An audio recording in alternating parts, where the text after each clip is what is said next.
Yo, what is up guys? Welcome back to the SUPES channel. My name is Matthew Ramos, and on this channel I aim to entertain, inform, and inspire using the topic of discussion as always, which is superheroes. So guys, we finally got in Elseworlds, and I broke down and reviewed the crossover in a separate video, but today we're gonna talk about that crazy ending and what it all means going into the future of the CW universe. So let's get right into it. So guys, coming off of that pretty crazy Elseworlds, ending, we do know that Oliver made some kind of bargain with the Monitor in order to keep Barry and Kara from dying in their attempt to save the world from the effects of the Book of Destiny. When Superman looked into the Book of Destiny, he saw Kara and Barry's deaths.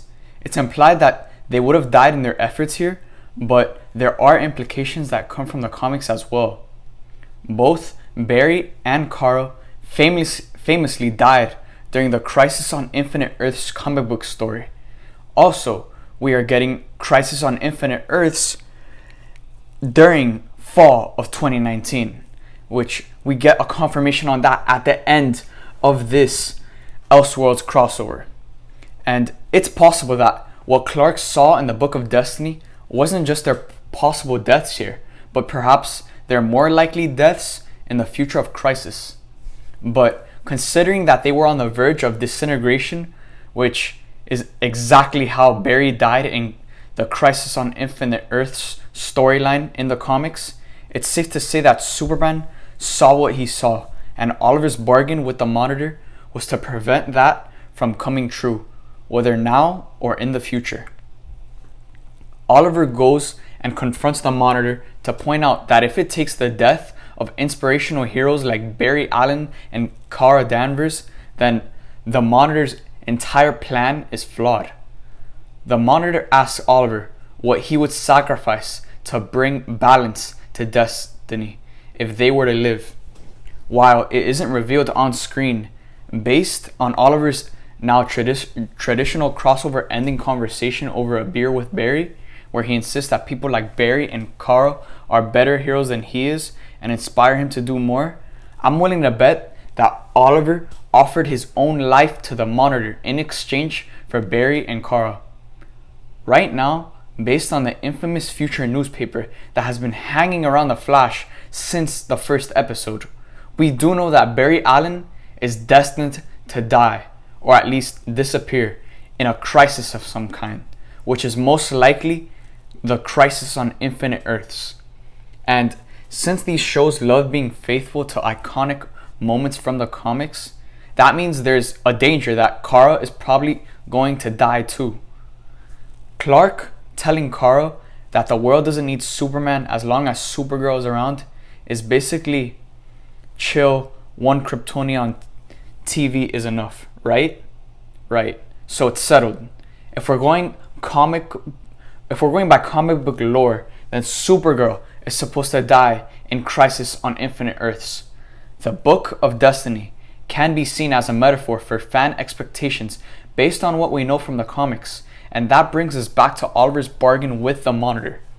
Does one Oliver Queen really equal two other separate heroes to bring balance to Destiny? That math doesn't line up. It still means that one hero has to die. Maybe this quote from Clark wasn't meant to open the door to a Superman TV series. Maybe it really does close it. If anyone else would be willing to sacrifice themselves so other hero can live, it's Superman. Not that Kara would allow it if she could help it. Don't be surprised if Superman himself steps in to sacrifice himself so Kara can continue to live, or if he and Oliver already planned the two heroes to swap in a scene we didn't see. But then there's the actual ending, with a rather annoyed Batwoman calling up Oliver to let him know what's going on at Arkham Asylum. Dr. Destiny has made friends with his neighbor, Roger Hayden, also known as Psycho Pirate. That gold mask he's so fond of is called a Medusa mask, and it allows him to manipulate the emotions of others. Psycho Pirate is a minor DC villain who nevertheless played a major role in the events of Crisis on Infinite Earths.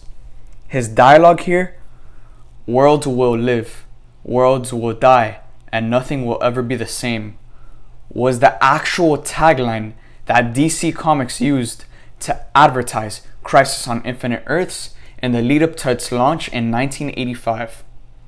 What's interesting is that after the DC multiverse was merged into one Earth at the end of Crisis, Hayden was the only character who remembered the existence of the multiverse as it was pre-Crisis. Here, Hayden appeared to be displaying a knowledge of what was coming. Does he know what's coming? Or has he already lived it before?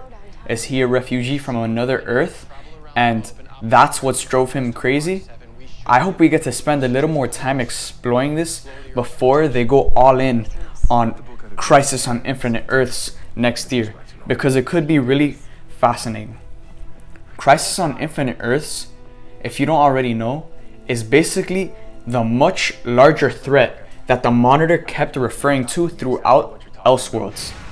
Essentially, if you think the Monitor is a dick, wait until you meet his counterpart from the antimatter universe, the Anti-Monitor, a being capable of committing genocide on a universal scale.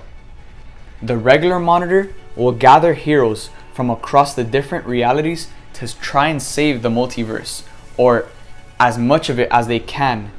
Crisis on Infinite Earths was a comic book event designed to simplify DC's continuity. This was done at the cost of Barry Allen's life, which brings us to the newspaper from the future that has haunted the Flash since the very first episode. The red skies mentioned in that futuristic headline are a hallway mark of DC's Crisis event, as we heard and seen over and over again, but especially on Elseworlds. And Barry Allen did indeed vanish as he disabled the villainous Anti-Monitor's antimatter cannon. It was a fitting ending for one of DC's marquee heroes. In 1985, you simply just didn't kill a character with that kind of social profile. So there you guys have it. There is my Elseworlds ending explained. I explained the ending of Elseworlds as well as introducing you guys to the event known as Crisis on Infinite Earths, which is coming to the CW fall of 2019. So if you guys like this video, make sure to subscribe, hit that like button, and thank you guys for watching. I hope you guys enjoyed, and see you guys next time.